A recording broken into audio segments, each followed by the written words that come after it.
So we always do a final session. For those of you who hang in there with all of us, we also give you a free iPod. So it's a good thing you all stuck around. We did add a panelist to our session today, Scott Pomeroy, who's the CEO, Chairman, and Chief Bottle Washer at Local Insight Media. Scott's got a great perspective on the industry, so we're going to go through some quick things around what people heard these last couple days. I will say that I put the notion of, you guys are going to kill me, presence and performance and permanence up on Tuesday, and I didn't come up with that on my own, but I've gotten a tremendous amount of feedback from many of you who think that's a pretty good construct to think about this industry going forward. So, Boland, thoughts? Yeah, well, you know, I was speaking to the mic. Focused mostly, obviously, on a lot of the mobile stuff. I thought there was a lot of good discussion around how mobile really fits into the lead-based model that a lot of publishers are kind of moving towards already. And I think, you know, there's a lot of questions around, you know, what will the discrete monetization in mobile be? And I think, you know, we'll see that because there'll be certain high-value categories where we'll see discrete monetization. But I think in the short term, really the best way to think about it is that, you know, as you're monetizing across various platforms, you know, mobile is basically a source of more leads. I mean, you're going for volume, and I think that, you know, if you look at David Pierce, he presented some interesting data yesterday that show that mobile searches are happening, mobile search places that are apart from the book and the PC. So incremental. It's incremental, yeah, and in incremental categories. So I think that kind of points to some of the opportunity. Hey, Scott, you were in the halls a lot of the time. You were in some of the sessions. What did you hear about what was going on in here, or what did you hear when you were in here? Well, I think the, you know, certainly thematically, what's transpired over the last couple of days has been one of whether presence, performance, and permanence is the destination, change and transformation is required to get there. Yeah. And that was a common theme. I think whether that was Dave's presentation early, certainly Dinah touched on that in a very robust way this morning, and that, you know, the status quo is no longer acceptable. I think that's been a theme we've all understood for some time, but I think Dinah also touched on something very important this morning, which is we tend to give some lip service to some things that we're not necessarily doing. I think Dave recognized that a little bit in his concepts or conversation about execution issues. You know, fundamentally, we have, as an industry, an inherent asset that is tremendous. I've used the phrase last mile of connectivity. It's relationships with small and medium-sized businesses in scale that is, you know, while some could say in theory you've got the ability to replicate, I would say in practicality it's a tremendous barrier to entry. And we have probably not as efficiently and effectively as we can as an industry promulgated that notion. And there's a lot of great products. There are a lot of great technologies that are evolving. And it will continue to evolve. There are only so many salespeople. But there's only so many channel partners through which you can get to those small and medium-sized businesses. Again, and I think the key word is in scale. Yeah. Charlie? I kind of jotted down a bunch of things, and some of them are narrow observations, some of them are broader.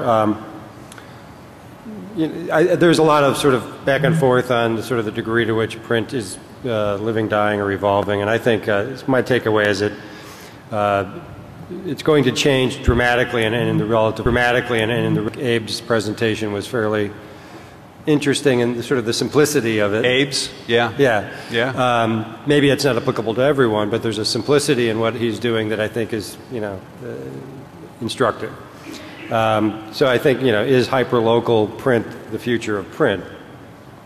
Scott may have an observation on that. I'm not sure it is across the board, but I think it's going to be we're going to see a lot more of that and a lot less think so too, Charlie. of you know, big bulky books dropping on doorsteps. And, hey Matt, we gave you the most amount of lead time because we knew you'd come up here unprepared. So what are you thinking about?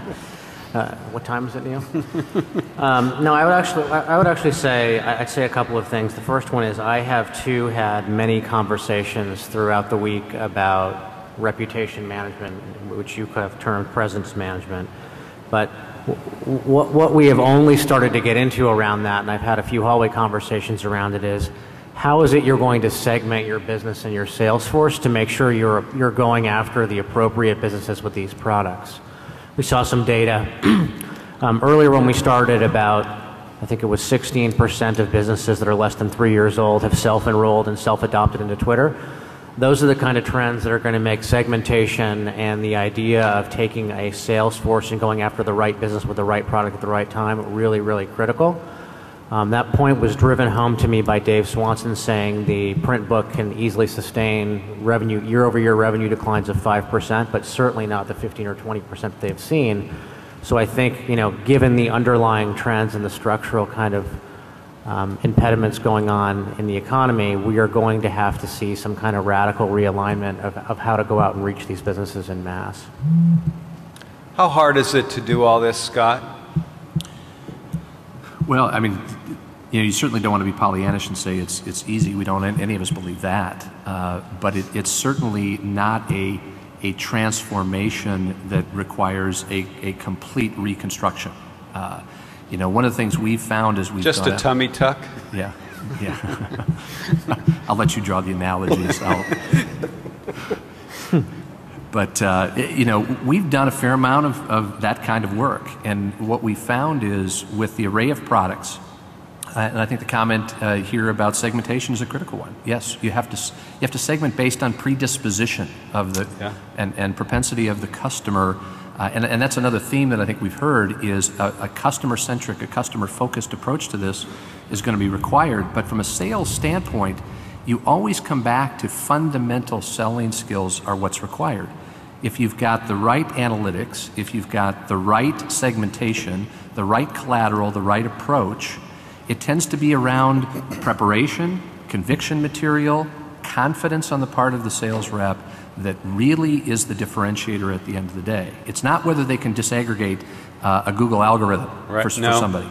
It's whether they're leaning forward in the discussion or on their heels. That's right. Yeah. So that doesn't require retraining of fundamentals, but it does require many changes to the construct that leads up to that conversation. So let me rephrase the question one more time. Is it harder than you thought it was going to be, or easier? I think it's as hard, but it requires more thought around some of the ancillary activities, probably than I would have anticipated. Yeah. Any other? Well, go ahead, a couple Charlie. of things. I think what I was hearing some of, and I think it's something that we need more clarity over time on, is what is the small business person really willing? On what basis are they really willing to buy leads?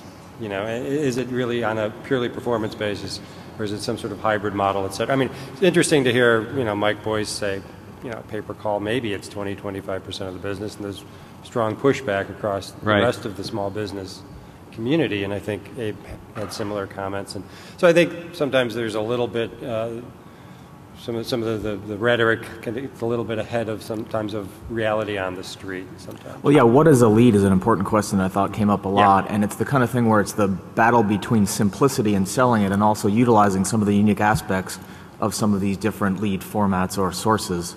Mobile, for example, where intent may be higher or conversions may be higher, things like that. So it's kind of a challenge of walking that line between simplicity and the unique aspects of those formats.